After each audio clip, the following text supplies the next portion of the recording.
Nah, para muhibbin rahimakumullah, jadi itulah antara lain hikmahnya Allah menetapkan waktu-waktu sembahyang demikian tadi. Nah, itu hikmahnya. Ada maksud-maksud khusus dari Allah yang intinya adalah agar kita selalu dekat dengan Allah Subhanahu wa ta'ala.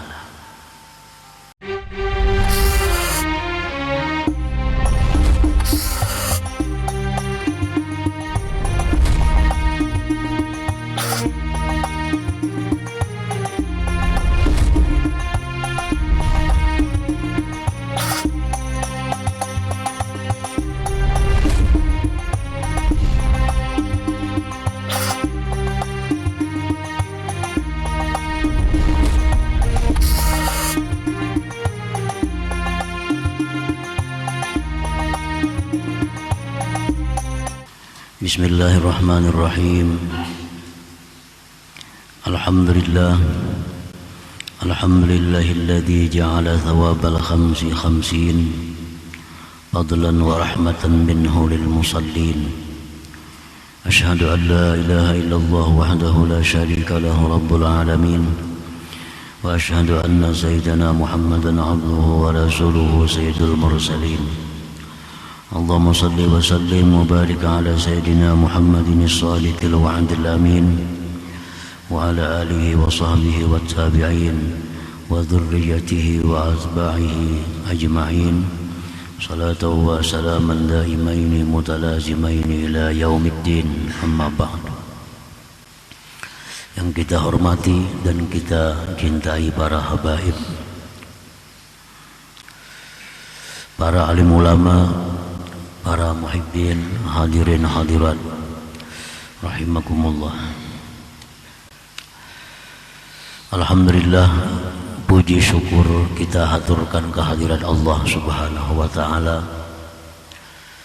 yang mana pada malam ini Allah Subhanahu wa ta'ala kembali mempertemukan kita dan mengumpulkan kita di majelis yang penuh berkah dan rahmatnya ini.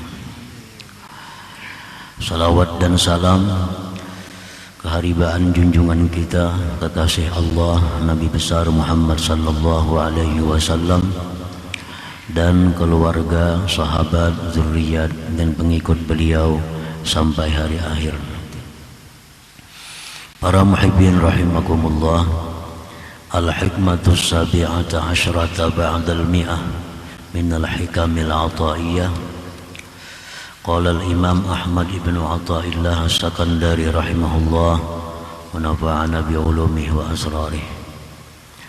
Hikmah yang ke-117 dari Al-Hikam, berkata pengarang Imam Ahmad bin Athaillah as-Sakandari rahimahullah,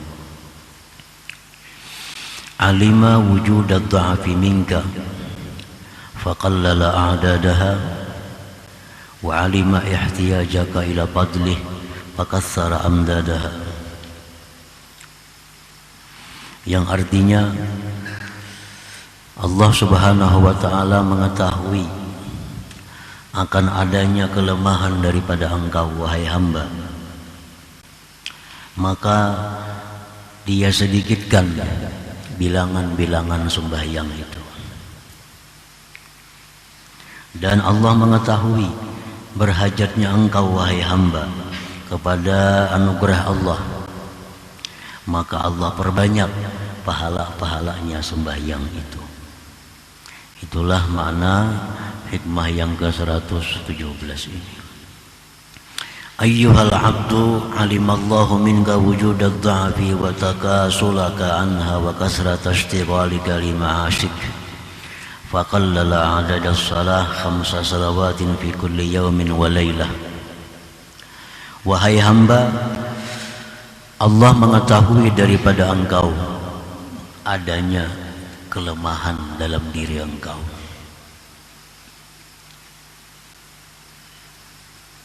dan Allah mengetahui akan malasnya engkau daripada sembahyang itu. Dan Allah mengetahui banyaknya kesibukan engkau untuk penghidupan engkau. Maka Allah sedikitkan Maka Allah sedikitkan bilangan-bilangan sembahyang 5 waktu dalam sehari semalaman.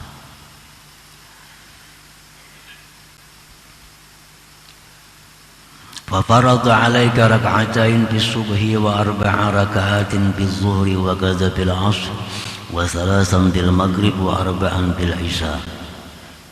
5 waktu dalam sehari semalam itu sudah sedikit, ditambah lagi dengan rakaat yang sedikit. Subuh cuma 2 rakaat, zuhur asar 4 rakaat, maghrib 3 rakaat, dan isya 4 rakaat. Nah, hanya ini yang dipardukan Allah kepada kita, sembahyang itu 5 waktu dalam sekian rakaat yang sangat sedikit tadi. Wa ja'ala hadha tartib bi hadha tafawut litakuna qariban min Allah. Dan Allah jadikan ini susunan dengan ini perbedaan supaya engkau selalu dekat dari Allah. Subuh ini waktunya diatur oleh Allah. Subuh, zuhur, asar, maghrib, isya, ini waktu-waktu sudah diatur sedemikian rupa oleh Allah agar hamba ini selalu dekat dengan Allah, agar hamba ini jangan jauh dari Allah, jangan lupa kepada Allah. Wa ma'lumun annaka idza addaita as-salah bi hadhihi surah la tajidu ta'aban bil ibadah wa lam tafutka maslahatul ma'isah. Dan maklum bahwa engkau bila menunaikan sembahyang dengan ini rupa, engkau tidak akan mendapati kesusahan pada beribadah. Susahlah kita beribadah, cuma 2 rakaat subuh, 4 rakaat zuhur, 4 rakaat asar. Sesuatu yang sangat ringan, sesuatu yang sangat intim. La tajidu ta'aban bil ibadah, kamu tidak mendapati susah pada beribadah itu. Walam tafutta maslahatul ma'isha, dan tidak akan luput akan engkau urusan kemaslahatan penghidupan engkau. Artinya yang sedemikian ini kadang mengganggu, tidak mengganggu kemaslahatan usaha engkau, tidak akan merusak aturan pekerjaan engkau. Orang jadi pegawai negeri dengan sembahyang yang sedikit ini tentu tidak akan mengganggu urusan kepegawaiannya. Bisa lawas nongkrong di warung 2-3 jam, ini nak merusak gawean kemudian kantor itu. Kalau sembahyang ini kan merusak. Zuhur cuma 4 rakaat, asar cuma 4 rakaat. Ini yang diminta Allah kepada hamba-Nya. Walam tafutka maslahatul ma'isah. Yang berdagang tidak akan merusak perdagangannya, tidak akan mengganggu kegiatan perdagangannya, hanya dengan 4 rakaat zuhur, 4 rakaat asar itu. Nah, para muhibbin rahimakumullah, jadi jumlah rakaat yang ditetapkan oleh Allah subuh 2, 4, 4, 3, 4, ditambah lagi waktu-waktu yang ditentukan Allah, itu semua adalah mengandung rahasia dari Allah, mengandung kebaikan-kebaikan yang banyak kepada kita. Dan itu diketahui oleh arbabul qulub wal basair, diketahui oleh orang-orang yang punya mata hati dan penglihatan batinnya. Kenapa Allah mewajibkan subuh 2? Itu ada rahasia yang besar, yang kebaikannya untuk kita. Kenapa zuhur mesti 4? Itu ada kebaikannya. Nah, para muhibbin rahimakumullah, wa fi Iqazul Himam, dalam kitab Iqazul Himam disebutkan, fa min lutfihi bik ayyuhal insan qallala a'dadaha ma'a sa'atiz zaman. Nah, setengah daripada kelembutan Allah dengan engkau wahai manusia, Allah sedikitkan bilangan sembahyang itu, ma'asa'ati zaman, serta luasnya masa. Nah, kalau kita hitung maghrib misal 5 menit, 5 menit kali 5 cuma berapa menit? 25 menit. Sedangkan waktu diberi Allah dalam sehari semalaman 24 jam. Nah, jadi kalau benar nang kada sembahyang itu durhaka benar lawan Allah. Sangat durhaka kepada Allah. Dalam waktu 24 jam Allah minta cuma 20 menit menghadap Allah. Banyak nang kada sempat. Banyak nang kada sempat. Ada yang sibuk dengan kantornya, ada sibuk dengan pertaniannya, ada sibuk dengan permainannya, ada sibuk dengan malasnya, ada sibuk dengan menganggurnya. Banyak yang melupakan Allah. Dan Allah minta cuma sekitar 20 menit dalam waktu 24 jam. Bukan main luasnya. Dan lagi Allah, daripada lembutnya Allah, sembahyang yang 4 ini, zuhur, asar, isya, itu kalau dalam keadaan musafir bisa dibikin 2 rakaat. 2 rakaat lagi. Waktunya bisa diatur, diubah-ubah dalam keadaan musafir. Nah, juga kita bayangkan rahmat Allah itu. Mana sudah sedikit, didikiti Tuhan lagi pulang 4 jadi 2. Waktunya yang zuhur boleh dibawa ke asar, yang asar boleh dibawa ke zuhur. Nah, daripada mudahnya Allah, daripada lembut sayangnya Allah kepada hambanya. Agar apa? Agar hamba ini jangan jauh dengan Allah. Agar hamba ini jangan berpaling dari Allah. Karena bila hamba itu jauh dari Allah, hamba ini pasti akan rusak. Karena Allah itu sumber kebaikan, Allah sumber kemuliaan, Allah sumbernya kebahagiaan, Allah sumbernya ketenangan.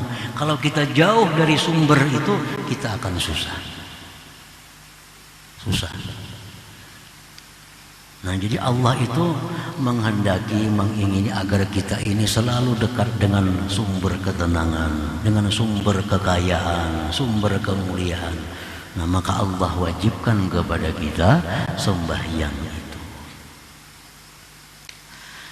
Faja'ala 'alaika salatan fi awwali nahari syukran lima azharahu laka min bahiri anwarih waliyakuna nuhuduka ilaihi fi awwali qiyamik jabran lima hasala min ghaflatika fi tuli manamik. Allah menjadikan atas engkau sembahyang di awal siang, subuh. Subuh ini awal siang. Nah, sembahyang subuh itu dijadikan oleh Allah, diwajibkan kepada kita agar dijadikan sembahyang itu bentuk syukur kita kepada Allah. Syukur datangnya siang. Nah, karena siang ini 5 asik. Siang ini untuk penghidupan engkau. Nah, untuk menghadapi datangnya siang itu, Allah menyuruh kita untuk syukur dengan sembahyang subuh 2 rakaat itu. Nah, yang kedua, agar hari dimulai dengan ibadah. Agar hari itu dimulai dengan ibadah. Nah, yang ketiga, subuh itu menambal kelalaian kita di waktu tidur. Nah, kita berapa jam lupa kepada Allah dalam keadaan tidur. Nah, bangun salat subuh, ini subuh fungsinya adalah sebagai penambal dari lalainya kita kepada Allah selama tidur tadi. Nah, ini fungsinya sembahyang subuh itu. 1, syukur kepada Allah datangnya siang. Yang kedua, mengawali siang dengan ibadah. Yang ketiga, menutupi kelingahan, kelupaan kita kepada Allah di waktu tidur di malam hari tadi. Nah, maka itu subuh ini diletakkan oleh Allah di awal siang itu. Nah, para muhibbin rahimakumullah. Nah, kenapa Allah menjadikan subuh itu 2 rakaat? Di dalam kitab Hikmatut Tasyri' disebutkan karena itu waktu subuh itu waktu kita masih malas. Waktu masih malas, bangun guri, masih ringkut lagi awal, mata kurup-kurup lagi. Nah, jadi Allah cuma mewajibkan 2 rakaat. Dan lagi subuh sebagai pembuka. Pembuka itu biasa kadang mau banyak, masih sedikit. Makanan pembuka aja. Wadah-wadah kan, buah-buah kan, langsung nasi. Ada mau biasa makanan pembuka tuh sedikit gitu loh. Nah, kayaknya zuhur nang iyanya. Nah, itu 4 rakaat. Nah, ada sebagian ulama atau hukama yang menjelaskan demikian itu. Jadi orang yang tidak sembahyang subuh, orang yang tidak mensyukuri datangnya siang, orang yang tidak memulai harinya dengan ibadah, orang yang tidak menutupi kelalaiannya kepada Allah di malam hari itu. Karena fungsi subuh demikian. Wa ja'ala 'alaika salatan wasatan nahar ikhmadan 'anka lima azharahu bidzalika al-waqti min wuqudi narih. Allah jadikan atas engkau sembahyang di tengah siang. Allah wajibkan sembahyang zuhur. Itu antara lain fungsinya adalah memadamkan neraka yang dinyalakan untuk engkau.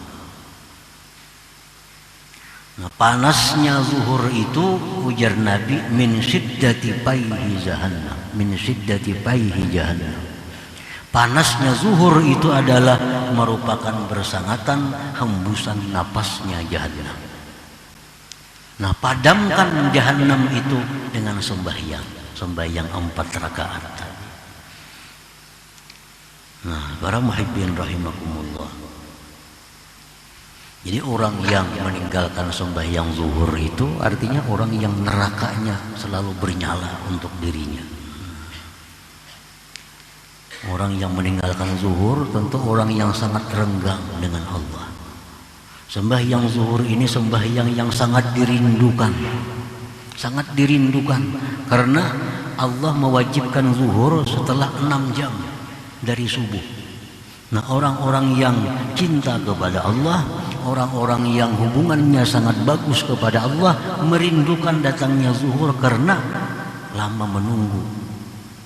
menunggu zuhur itu 6 jam. Dan Allah melarang sembahyang zuhur jam 10.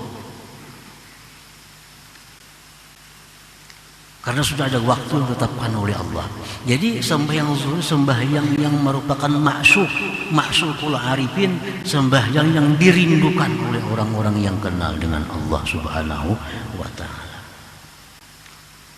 Nah, oleh karena itu Allah mensyariatkan melalui Rasulullah sallallahu alaihi wasallam diadakan sembahyang duha. Nah, duha ini sembahyang orang yang sudah tidak tahan lagi menunggu kerinduannya kepada Allah, menunggu zuhur duha.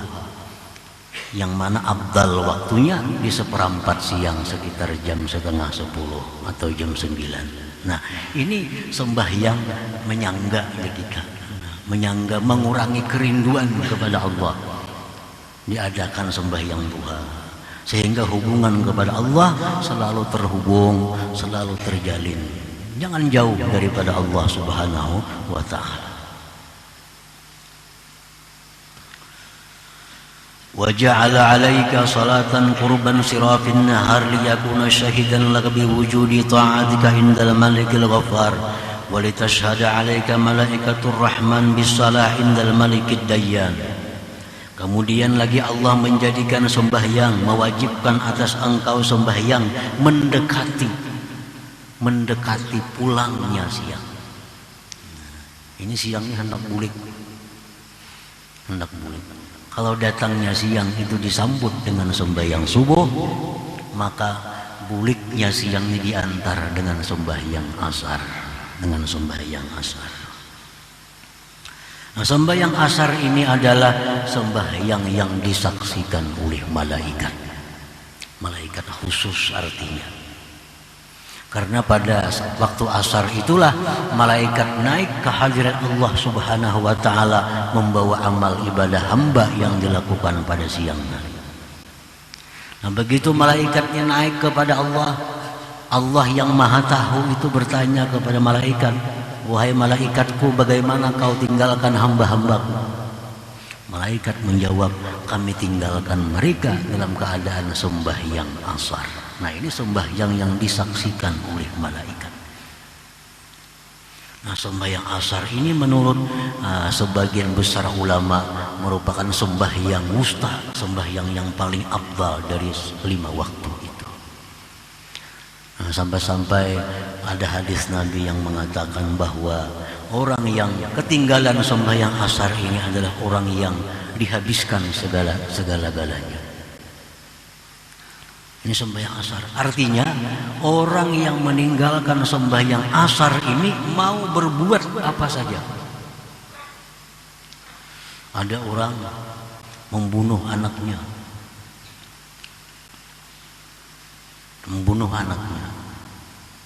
Kemudian anaknya dibuat di dalam cuka. Mbah dibunuh. Dibuatnya dalam cuka. Cukanya dijualnya pulang. Cuka najis lagi nih. Macam-macam dosa diperbuatnya. Disampaikan kepada Rasulullah SAW tentang perilaku orang tadi. Ujar Rasulullah, itu orang kada sembahyang asar.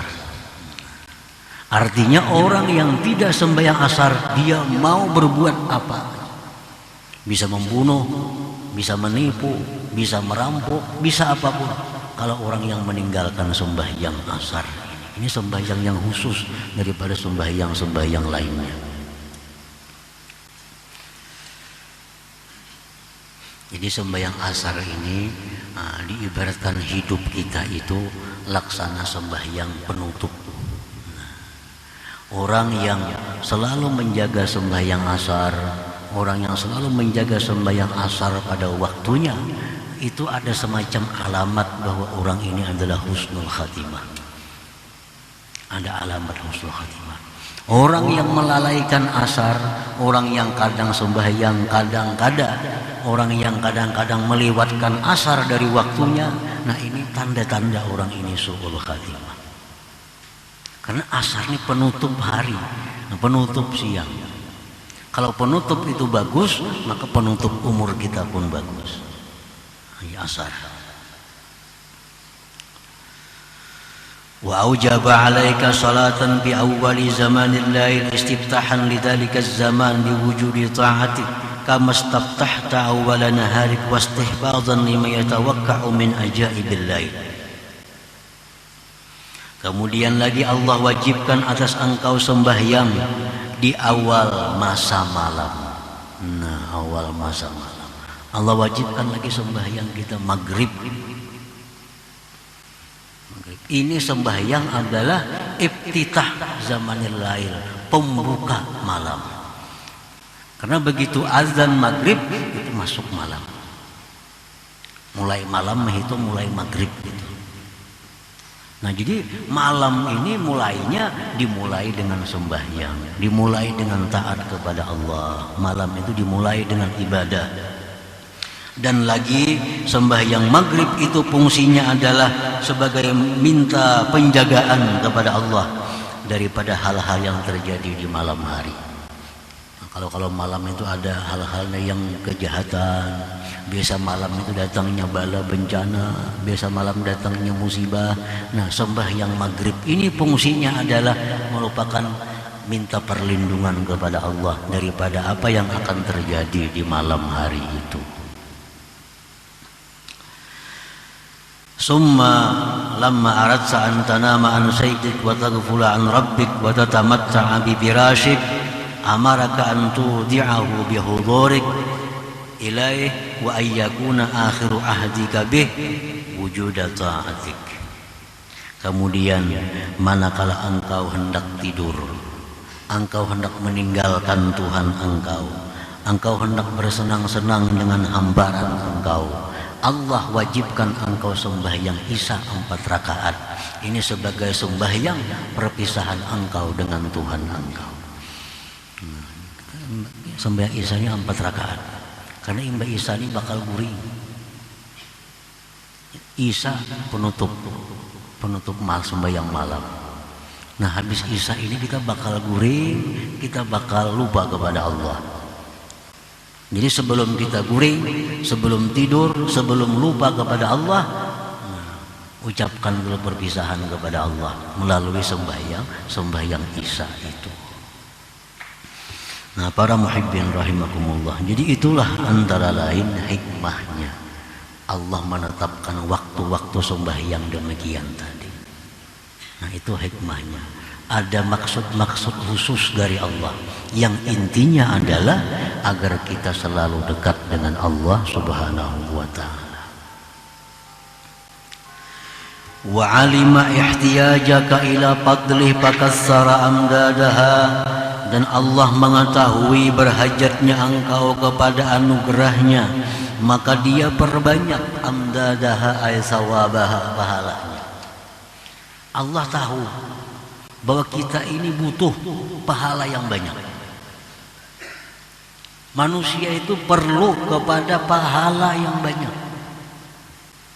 Karena itu sebab keselamatan mereka di akhirat. Karena di akhirat itu ada mizan, ada timbangan amal. Nah, timbangan amal ditimbang amal kebaikan kita, ditimbang dosa kita. Nah, ini masa saat yang kita memerlukan sebanyak-banyaknya kebaikan. Itu saat-saat yang mendebarkan kita, yang menegangkan kita. Kalau banyak timbangan kejahatan, ke neraka. Kalau menang timbangan kebaikan, timbangan kebaikan menang surga. Nah, itulah saat yang mendebarkan, saat yang menegangkan kita. Nah, Allah mengetahui bahwa kita ini perlu kepada kebaikan, perlu kepada pahala, maka Allah banyakkan pahala sembahyang tadi. Dalam Al-Quran Allah berfirman, fa amma man thaqulat mawazinuhu fa huwa fi 'ishatir radiyah wa amma man khaffat mawazinuhu fa ummuhu hawiyah. Orang yang berat timbangan kebaikan walaupun sazarrah, artinya ini kebaikannya ini sedikit atau banyak, sedikit banyaknya, cuma banyak kebaikan, bahwa fi 'ishatir radiyah, dia akan hidup dalam keridhaan, dalam kesenangan. Wa amma man khaffat mawazinuhu, orang yang ringan kebaikannya walaupun sedikit, lebih banyak kejahatannya, fa ummuhu hawiyah, dia kembali ke neraka hawiyah. Nah, jadi kita sangat perlu kepada pahala, dan Allah mengetahui itu, maka Allah perbanyak pahala sembahyang itu. Nah, para muhibbin rahimakumullah, faja'ala kulla salatin bi ashrin bahwa khamsun fil his khamsun bis sawab. Allah jadikan tiap-tiap sembahyang itu dengan 10, maka dia 5 pada kenyataannya, tetapi 50 pada pahalanya. Sembahyang itu 5 kali aja sehari, tapi pada pahalanya sama dengan 50 sembahyang.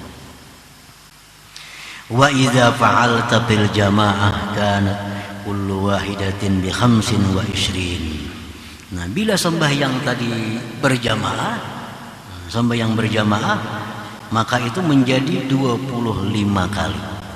25 kali ganda, 25 kali lipat ganda. Wa tudha'abu bi 'ashrin, ditambahkan, dilipatkan 10. Fasarat mi'atain wa khamsin fi kulli shalah, maka jadilah tiap-tiap satu sembahyang itu berjamaah nilainya 250 kebaikan. Nah, kan satu kali sembahyang 10. Nah, ditambah kalau berjamaah 25. Nah, 25 kali 10 berarti 250 satu waktu. Nah, 5 waktu berarti 1250. Nah itu kalau sembahyangnya berjamaah di tempat yang biasa. Kalau sembahyangnya berjamaah di tempat yang mulia di Masjidil Haram, nah tambah lagi pulang 100.000 kali ganda. Sembahyangnya di Masjid Nabawi ditambah 1000 ganda. Nah ditambah lagi sembahyang berjamaah, imamnya pulang imam orang yang mulia, lipat ganda lagi pahalanya. Nah, kehebatan imam ini menentukan banyaknya pahala. Makin imamnya orang yang baik, pahala makin banyak kita mengikut di belakangnya itu. Sebagaimana hadis Rasulullah SAW, as-salah khalfa maghfur ghafarallahu lahu. Sembahyang di belakang orang yang diampuni oleh Allah, di belakang pun diampuni oleh Allah. Kalau sembahyang di belakang orang yang dimuliakan oleh Allah, imamnya orang mulia, di belakang pun jadi orang yang mulia. Makanya imam itu dipilih. Kan dalam agama ada pemilihan imam. Nah, imam itu harus ini, harus ini, harus ini, harus ini. Karena imamnya menentukan yang di belakang. Kalau imamnya orang mulia, di belakang jadi orang mulia. Kalau imamnya orang yang diampuni Allah, di belakang semuaan maghfurun diampuni oleh Allah. Nah, ditambah lagi imamnya pulang, tentu pahalanya akan berlipat ganda. Jadi makin banyak kebaikan, tentu akan membawa keselamatan kepada kita. Makin banyak kebaikan, maka harapan selamat itu ada pada kita. Wa kana Allah dzul fadlil azim, wallahu dzul fadlil azim, dan Allah Subhanahu wa taala mempunyai anugerah yang besar. Nah, para muhibbin rahimakumullah, selanjutnya hikmah yang ke-118. Ila hadratin Nabi sallallahu alaihi wasallam al-Fatihah.